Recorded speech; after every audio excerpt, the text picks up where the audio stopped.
प्रतापगढ़ नगर पंचायत दकवा मां सोना देवी शिक्षण संस्थान में जैन धर्म के महाराज जी से तीखी आवाज के संवाददाता से संक्षिप्त वार्ता। नमस्कार साथियों, हम लोग इस समय नगर पंचायत ढकवा के वार्ड नंबर 8 में हैं। हमारे सामने और जैन धर्म के प्रवर्तक हैं, बाबा जी हैं, महाराज जी हैं। हम इनसे जानना चाहते हैं कि ये कहाँ से आए हैं और किस लिए जा रहे हैं। बाबा जी, पहले तो आप अपना हमें परिचय दीजिए। हम लोग अभी फ़िलहाल जैसा आपके सामने दिगंबर रूप में बैठे हुए हैं जी, तो जैन धर्म की एक प्रमुख शाखा होती है जो दिगंबर धर्म कहलाता है। जी, दिगंबर शब्द का अर्थ है दिग अंबर, यानी दिशाएं ही जिनके वस्त्र हैं वे दिगंबर हैं। जी, और हमारे आराध्य ईश्वर भगवान को हम लोग जिन कहते हैं, जिनेंद्र कहते हैं। जी, जिन्होंने अपनी इंद्रियों पर विजय प्राप्त कर ली वो जिन कहलाते हैं या जिनेंद्र कहलाते हैं। शब्द को स्पष्ट कर लें, जिन्न नहीं जिन। तो जिन्होंने इंद्रियों को जीत लिया ऐसे भगवान को जिनेंद्र कहा जाता है। और जिन्होंने अपनी इंद्रियों को जीत लिया है वो बालकवत हो जाते हैं। जी, जैसे एक बालक पैदा होता है तो वो नग्न पैदा होता है, जी, लेकिन जैसे जैसे बड़ा होता है तो बाहर के वातावरण से वासनाओं का प्रभाव उसके ऊपर आना प्रारंभ होता है और वो अपनी वासनाओं को छिपाने के लिए वस्त्रों का प्रयोग करता है। जी, एक साधक जब अपनी साधना में इतना पक्का हो जाता है जी, कि वह अपनी वासनाओं पर पुनः विजय प्राप्त करने को तैयार हो जाता है, जी, तब हमारे यहाँ क्रमशः, जैसे अभी आपके सामने महाराज जी बैठे हुए हैं, ये क्षुल्लक है, लंगोट और दुपट्टे का उपयोग करते हैं। अभी इनकी साधना और वृद्धि को प्राप्त हो जाएगी तो ये दुपट्टा भी छोड़ देंगे और जब साधना में और पक्के हो जाएंगे, हो तो चुके हैं लेकिन कभी शरीर और कभी स्वास्थ्य के साथ भी चलना पड़ता है, तो फिर वो पूरे दिगंबरत्व को प्राप्त कर लेते हैं। जब दिगंबरत्व रूप आता है तो इसमें भी 3 पद हो जाते हैं। एक जिस पद पर मैं हूँ साधु का पद होता है। साधुओं को शिक्षा देने वाले जो होते हैं वो उपाध्याय कहलाते हैं, वो भी दिगंबर रूप में ही साधु होते हैं। और हम सबको दीक्षा, शिक्षा और हमें कोई गलतियाँ अगर हमसे हो जाएं तो उसमें प्रायश्चित देने वाले जो होते हैं वो आचार्य गुरु होते हैं। तो अभी हमारे आपके सामने जो गुरुदेव बैठे हुए हैं ये हैं पूज्य आचार्य श्री भद्रबाहु सागर जी महाराज। भारत में दिगंबर परंपरा के सर्वश्रेष्ठ आचार्य हुए शांति सागर जी महाराज, और उन्हीं की परंपरा में चले आकर के आज हमारे बीच में आचार्य भद्रबाहु सागर जी महाराज हैं। हम लोग अभी फ़िलहाल में, चूँकि दिगंबर साधु का मठ नहीं होता, हम लोगों का कोई आश्रम नहीं होता और हम किसी एक स्थान पर नहीं रहते, मात्र वर्षा के 4 महीने जो वर्षा काल होता है उसमें ही एक स्थान पर प्रवास करते हैं। वो भी दिगंबर जैन समाज के जहाँ पर घर होते हैं वो लोग अपना निवेदन करते हैं, आप यहाँ पर रुकिए, तो हम लोग 4 महीने वहाँ पे प्रवास करते हैं। उसके अलावा 8 महीने हम लोग पूरे देश देशांतर तक जहाँ के श्रावक, जहाँ के जैन लोग हमको निमंत्रण करते हैं, उधर हम लोग अपने पद विहार करते जाते हैं। जीवन पर्यंत नग्न रहते हैं, जीवन पर्यंत पैदल ही विहार करते हैं। हम सभी एक ही बार दिन में भोजन करते हैं, वो भी आज के पीसा हुआ, आज का बनाया हुआ शुद्ध भोजन ही ग्रहण करते हैं। जी, कुएँ अथवा ट्यूबवेल का ही पानी उपयोग किया जाता है, वो छान कर, जैसा आप जानते हैं।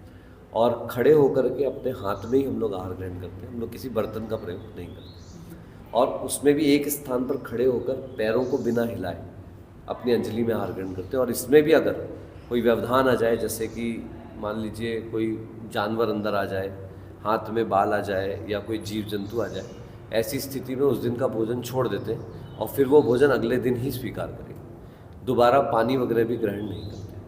इस तरीके से पद विहार करते करते रात्रि में हम लोग इन्हीं लकड़ी के पाटों पर विश्राम करते हैं। अगर किसी की सामर्थ्य है तो इसी पर ही सोते हैं, नहीं सामर्थ्य तो लकड़ी की चटाई आदि का उपयोग हम लोग करते हैं। ये हमारी दिनचर्या हुआ करती है। जी, 1 बार भोजन, 3 बार ध्यान, ये नियम रूप से हम लोगों को करना है। सिर पे हम लोग बाल वगैरह नहीं रखते, तो सिर, दाढ़ी और मूछ, इसके बालों को हम लोग अपने हाथों से उखाड़ते हैं 2 महीने या 4 महीने के बीच में। हम लोग किसी भी प्रकार से कैंची या फिर उस्तरे वगैरह का इसका प्रयोग नहीं करते।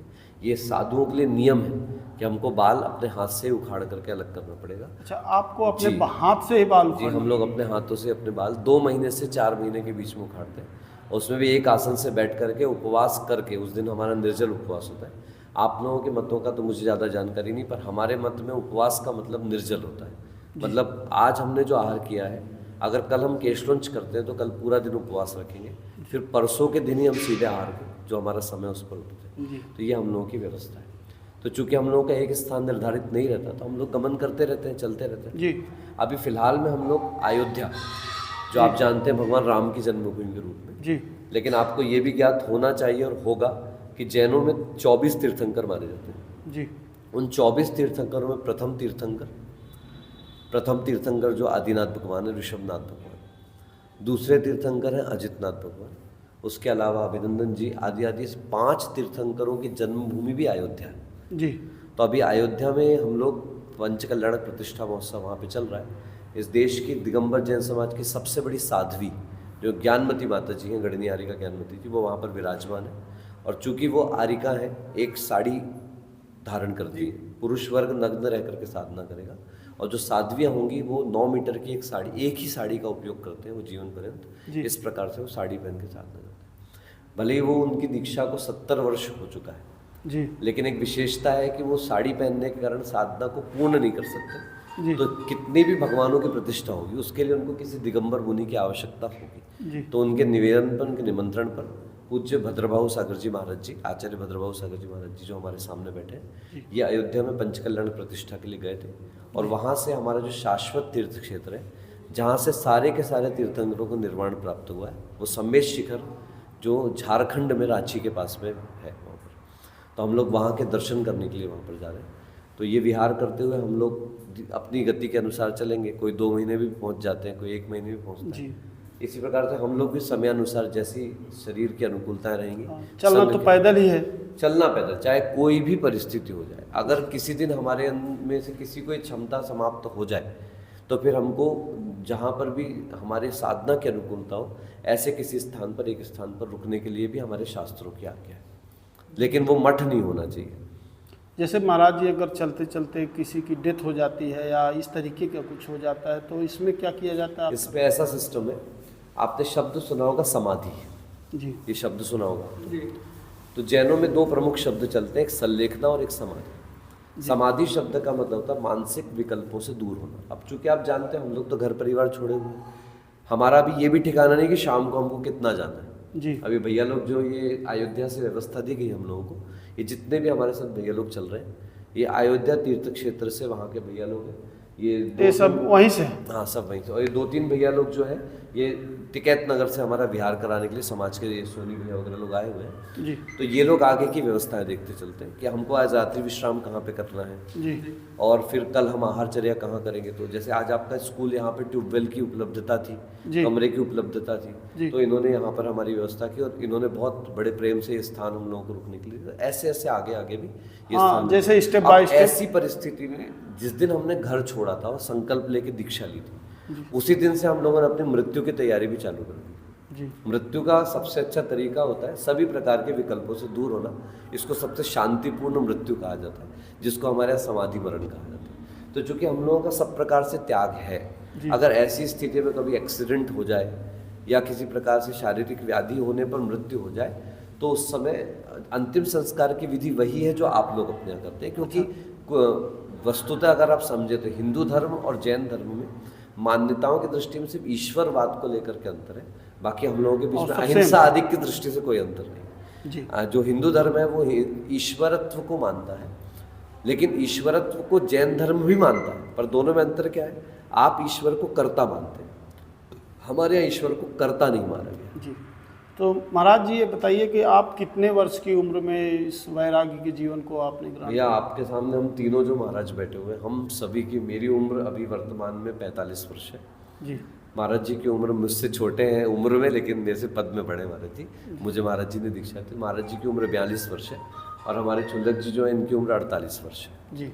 और हम लोगों ने, सब लोगों ने 20-20 साल की उम्र में, 22 साल की उम्र में घर छोड़ दिया।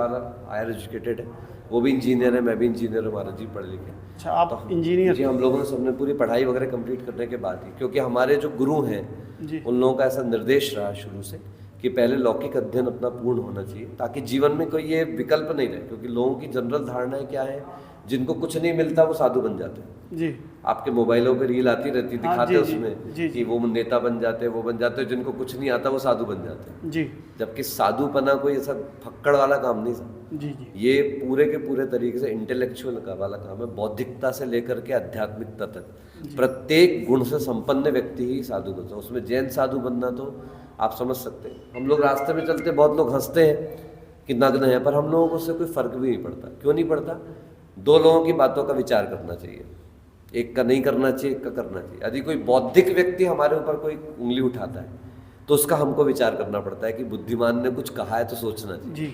और जब कोई पागल है जो जानता ही नहीं है, अगर वो हमारे ऊपर प्रश्न नीचे उठाता है तो उस पर दिमाग खराब करने से मतलब नहीं। तो नग्नत्व हर कोई समझ नहीं सकता जी। कि आप तो खैर सभी यंग हैं, सभी उस उम्र को पार कर चुके हैं और आप सब जानते हैं कि अपने अंदर की वासना को जब तक जीता ना जाए तब तक आप समाज के बीच में से नग्न होकर के निकल नहीं सकते। जी जी। मुझे आज भी याद है, पूज्य आचार्य के पास एक बार रामदेव बाबा आए थे तो उन्होंने यही सबसे बड़ी बात कही थी कि मैं बरसों हिमालय में नग्न रहा हूँ जी। लेकिन समाज के बीच में नग्न रहने की शायद अभी तक मेरा सामर्थ्य नहीं है जो आप लोगों के अंदर है। जी। तो ये वही समझ सकता है जिसके मन में श्रद्धा होगी। जी। इसलिए हमें किसी को ना बनाना है ना किसी को बताना है, हमको अपनी साधना के मार्ग पर चलना है, वो हम लोग कर रहे हैं। महाराज जी यहाँ से फिर कहाँ तक जाएंगे आप? भैया अभी फिलहाल में हम लोगों का पहला स्टॉपेज जो है अयोध्या के बाद का पहला बनारस पहुंचेंगे हम जी। लोग। और चूंकि बनारस अभी यहाँ से लगभग 110 किलोमीटर, जी। तो ऑलमोस्ट 20 किलोमीटर गर्मी चूंकि बढ़ती जा रही है, मौसम अनियमित जी। है तो संभवतः 20 किलोमीटर पर डे चलते हैं। हाँ, तो हम 4 या 5 तारीख तक वहाँ पहुँचेंगे। 5-6 दिन का प्रवास वहाँ होगा क्योंकि 10 तारीख को महावीर जयंती है, जी।